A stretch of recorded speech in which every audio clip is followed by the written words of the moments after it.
तो पुलिस को बाद में कहूँगा, धन्य है रीवा की जनता की अपने छाती पे बर्दाश्त कैसे कर रही है सब चीज़। और ये यहाँ पर अधिकारी आकर इनका केवल एक काम है, सायरन बजाओ, प्रोटोकॉल मेंटेन करो, नेता को खुश रखो और कोरेक्स और दारू का धंधा करवाओ और पार्टनर बनो और कमीशन लो। इसके अलावा क्या है? बड़े बड़े अधिकारी अपने रिश्तेदार बुला लिए हैं। यहाँ कुछ सिकरवार तोमर उतर आए हैं ग्वालियर से आकर, वो भी पैकारी के धंधे में लग गए हैं, आप पता कर लेंगे। एक विधायक भारतीय जनता पार्टी का सच बोल देता है, प्रदीप पटेल, तो उसको ऐसे दौड़ा लिया जाता है राजनीतिक रूप से।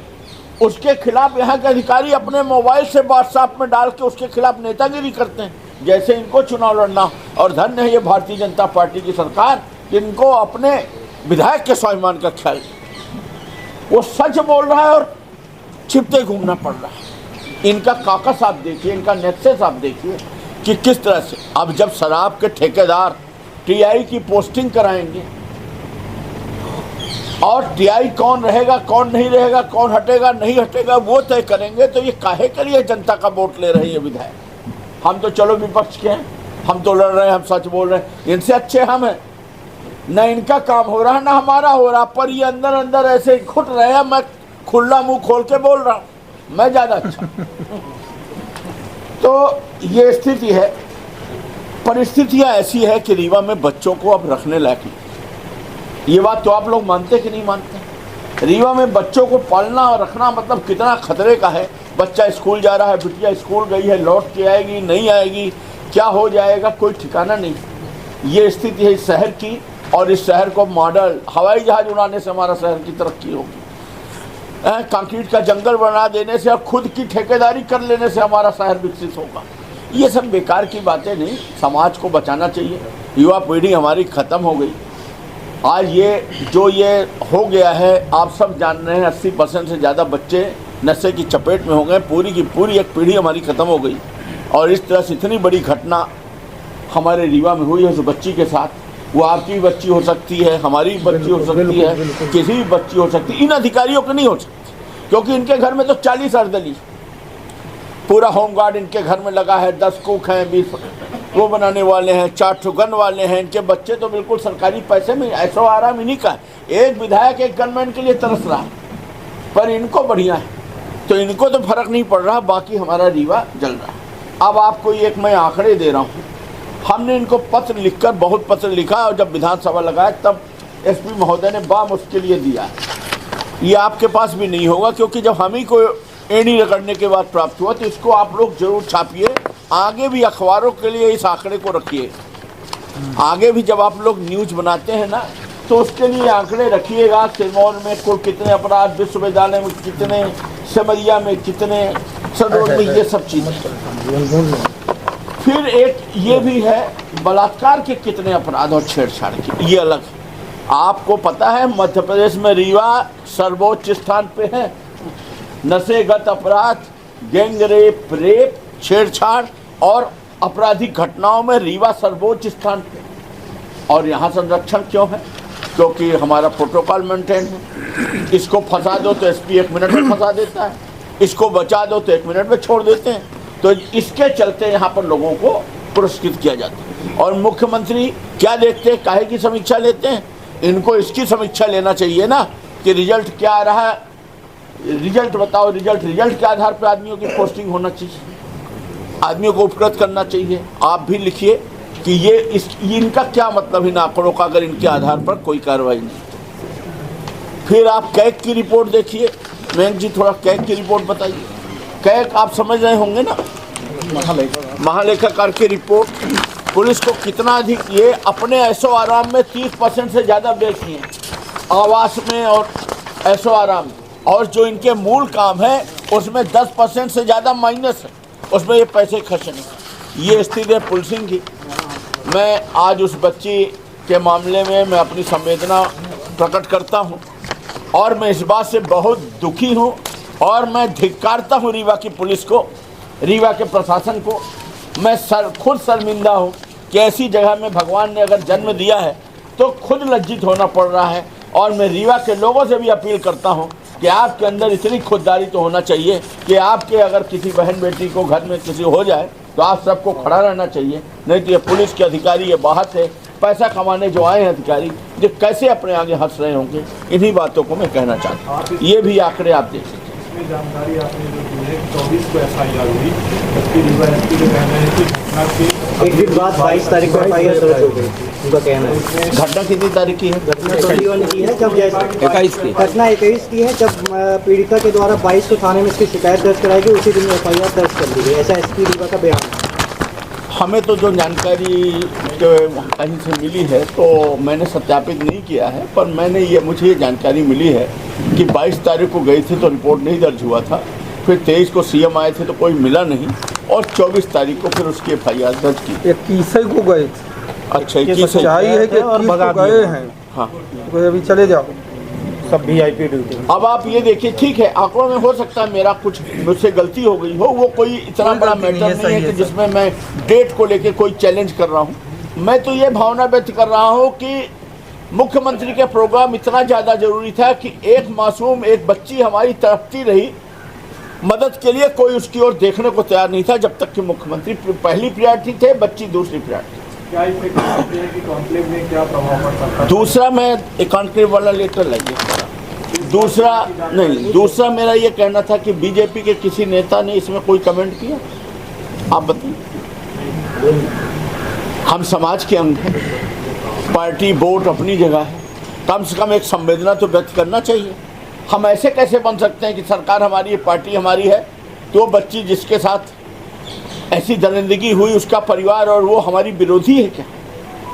कि हम उसके लिए सच का सच नहीं बोल सकते? भैया आप बताओ, इतना तो बोलने में क्या चला जाता?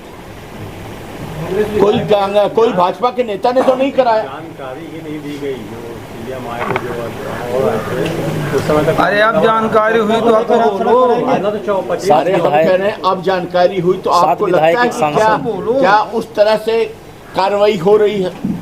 क्या उस तरह से एक्शन लिया जा रहा है? क्या उस तरह से गर्मी है? एक छोटे से और भी जगह केस होते हैं तो उनकी आप प्रतिक्रिया देखिए, मुख्यमंत्री जी से लेकर। आपको लगता है क्या, आप ही बता दो कि रीवा में इतनी बड़ी घटना अभी 2 दिन पहले हुई, आपको लगता भी एकदम ठंडा सा नहीं लगता? ये कुछ हुआ ही ना हो।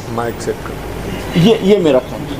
अच्छा, आपने कहा कि PI की पोस्टिंग शराब माफिया करा रहे हैं। हाँ, सार्वजनिक काम करना चाहेंगे आपकी कौन सी? नहीं करना चाहिए।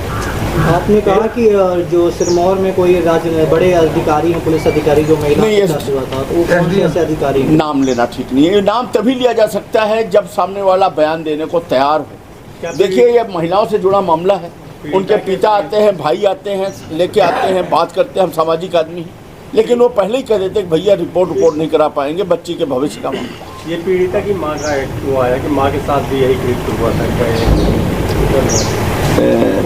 ये चोरी, आज एक बच्चे का फोन आया था।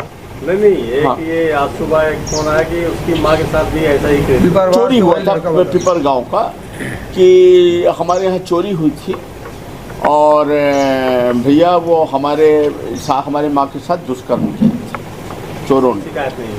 हाँ, तो हमने उसको बुलाया था, हमने कहा आ जाना, बैठ के बात करेंगे। आया नहीं, उसने मुझे बताया वाला तो नहीं है, इसमें पहले मामला वो तो बड़ा पिपरहा। हाँ, वही घटना को मैं बता रहा हूँ। मामले में तो है। देखिए, जो कुछ हो रहा है इसमें आप हमको मत क्रिटिसाइज करिए। मेरा काम है, मैं जनप्रतिनिधि हूँ, मेरा काम है कि कल आप ही कहोगे कि कोई नहीं बोलता, आपने क्या बोला। तो मेरी ये ड्यूटी बनती है, मैं अपनी ड्यूटी कर रहा हूँ। मेरा किसी से कोई बैड इंटेंशन नहीं है। मैं तो इस बात के लिए लज्जित हूँ कि हमारे रीवा में रोज ये घटनाएं हो रही हैं, हम कर क्या रहे हैं? कांग्रेस पार्टी का अगला उसने गांव छोड़ दिया, नहीं उसने गांव छोड़ दिया, सही बात उसका आया है। हाँ, तो महिला गांव छोड़ दी जाएगी, सारे क्या कहना है आपका? वो दीजिए ना हमारा वो वाला। आप कांग्रेस के विधायक हैं और विपक्ष की विधायक है, तो ऐसे जो आपराधिक घटनाएं लगातार हो रही हैं, इस पर आप मसाल लेकर कब चलने वाले हैं? सड़क पे कब उतरेंगे आप? मैं उतरूंगा, क्योंकि अब मुझसे अंदर से बर्दाश्त नहीं हो रहा। सही बात, चाहे मैं अकेले ही खड़ा हूँ, मैं उतरूंगा। खड़े तो आप ही को होना पड़ेगा। हाँ, होना पड़ेगा, मेरी ड्यूटी भी बंद है। हाँ, अब अगर जैसे ही कुछ होगा मैं करूँगा, मैं अपनी ड्यूटी तो अदा करूँगा। औद्योगिक क्रांति को लेकर कुछ बता दें। औद्योगिक क्रांति में देखिए साहब, ऐसा है औद्योगिक के बातें कर लेने से कुछ नहीं होगा। उद्योग को मैं समझता हूँ, उद्योग आता है पॉलिसी से। जब किसी उद्योगपति को सरकार की कोई ऐसी पॉलिसी मिलेगी जिसमें उसे लगेगा कि ये मौका दोबारा हाथ नहीं आएगा, बहुत फ़ायदा हो रहा है, सरकार बहुत कुछ अपने को फ्री में दे रही है, तब वो लुटता है। और अगर ऐसा नहीं है, उसको आर्थिक फायदा नहीं हो रहा, तो क्यों आएगा। रीवा में इतनी गुंडागर्दी, इतना न्यूसेंस, इतनी लूटमार, इतनी नेतागिरी, इतना उपद्रव, जेपीओपी तो त्रस्त है। यहाँ खुदाई कर करके पूरा उसका माइंस फोड़ डाले। अल्ट्राटेक वगैरह अपना बाल नोच रहे हैं कि कैसे चला लें। यहाँ कोई उद्योग लगाएगा, ये उद्योगपति एक दूसरे को बताते नहीं होंगे कि यहाँ। अब आ जाइए मध्य प्रदेश की बात। मध्य प्रदेश में कोई क्यों उद्योग लगाएगा। मतलब कोई भी उद्योगपति होगा वो बड़ा आदमी होगा। वो जब बड़ा आदमी होगा, उद्योग लगाएगा, तो उसको रहना पड़ेगा, उसके बाल बच्चों को रहना पड़ेगा। उसको चाहिए रहने के लिए अच्छी सीटें, उसको चाहिए रहने के लिए अच्छा क्लब, अच्छी सोसाइटी, खाने पीने का अच्छी जगह। ऐसी जगह सिर्फ रीवा में इंदौर है। इंदौर के आसपास आपको उद्योग मिलते हैं, थोड़ा बहुत मान लीजिए भोपाल है, और बाकी जगह आपको कहाँ मिलते हैं। दूसरी बात, इंडस्ट्री में आ जाइए। हमने एक पत्र भी लिखा था, आपको मैं एक पत्र देता हूँ, आप इसको छाप सकते हैं। अब इसको पढ़िएगा, सुनिएगा। अब आपने छेड़ी दिया, ये मैंने लिखा है 19 जुलाई 2024 को। अभी मैंने जिस दिन सीएम साहब रीवा आए थे, उस दिन भी मैंने बात की उद्योग विभाग के अधिकारियों से, तो अभी भी यथास्थिति। रीजनल इंडस्ट्री कॉन्क्लेव एवं विजनरी का दिखावा, प्रदेश की जनता के साथ छलावा। विषय, राज्य स्तरीय साधिकार समिति की बैठक में लघु एवं मध्यम उद्योग व बृहद उद्योगों के नाम पर की जा रही अनदेखी उपेक्षा के संबंध में। पिछले 20 वर्षों से प्रदेश की जनता को नए नए शब्दों का जलपान कराकर उन्नति का दिवा स्वप्न दिखाया जा रहा, ये जनता के साथ छलावा। लघु एवं मध्यम उद्योगों की स्वीकृति हेतु मुख्य सचिव की अध्यक्षता में राज्य स्तरीय साधिकार समिति की बैठक दिनांक 27 सितंबर 2023 के बाद, मतलब विधानसभा चुनाव के पहले, उससे लेकर आज दिनांक तक कोई बैठक आयोजित नहीं की गई। एक वर्ष पहले पूर्व में आयोजित बैठक दिनांक 27 दिसंबर 2023 का मिनट बुक आज दिनांक तक जारी नहीं हुआ। लघु एवं मध्यम उद्योगों से संबंधित 35 प्रकरण सरकार के पास मिनट बुक जारी होने की प्रत्याशा में लंबित पड़े। आगामी आयोजित होने वाली बैठक में प्रस्तुत किए जाने हेतु 65 प्रकरण लंबित है। इसके अतिरिक्त कई प्रकरणों को कागजी खाना पूर्ति के नाम पर लंबित रखा गया है। इस तरह से 1 सैकड़ा से अधिक लघु एवं मध्यम उद्योग तथा बृहद उद्योग से संबंधित फाइलें साधिकार समिति की बैठक के मिनट बुक में प्रदर्शित होने की प्रत्याशा की राह देख रहे हैं। इसी अनुक्रम में अन्य बृहद उद्योगों की भी यही स्थिति है। बृहद उद्योगों से संबंधित साधिकार समिति की बैठक लगभग 1 वर्ष सितंबर 2023 से नहीं हुई है। यहाँ भी 50 से 60 प्रस्ताव बैठक की प्रत्याशा में लंबित है, जबकि बृहद उद्योग हेतु औद्योगिक नीति एवं निवेश प्रोत्साहन विभाग स्वयं माननीय मुख्यमंत्री जी के पास है। मध्य प्रदेश सरकार के बजट सत्र 2 जुलाई 2024 में उद्योगों के नाम पर सिर्फ 694 करोड़ का बजट रखा गया है, जबकि पूर्व से स्वीकृत सिर्फ लघु उद्योगों हेतु सब्सिडी की देनदारी 900 करोड़ रुपए लंबित है। पूर्व से स्वीकृत मध्यम उद्योगों हेतु सब्सिडी की देनदारी 500 करोड़ रुपए दिया जाना अलग से लंबित है, जो इसी सत्र के अंत तक 1.5 गुना तक बढ़कर कुल 2000 करोड़ से अधिक हो जाएगा, जिसके विरुद्ध सिर्फ 694 करोड़ रुपए पारित किए गए। ध्यान रहे, मध्य प्रदेश सरकार के लघु एवं मध्यम उद्योग मंत्री माननीय चेतन कश्यप जी स्वयं एक उद्योगपति हैं, फिर भी उद्योगों को बढ़ावा देने को लेकर कोई विजन नहीं। जबकि बजट सत्र की बैठक के दौरान उद्योगों हेतु बजट को लेकर सदन में मेरे द्वारा सरकार का ध्यान भी आकर्षित कराया गया। बजट में सम्मिलित राशि को विजनरी प्रचार प्रसार एवं होटलिंग में खर्च किया जा रहा है।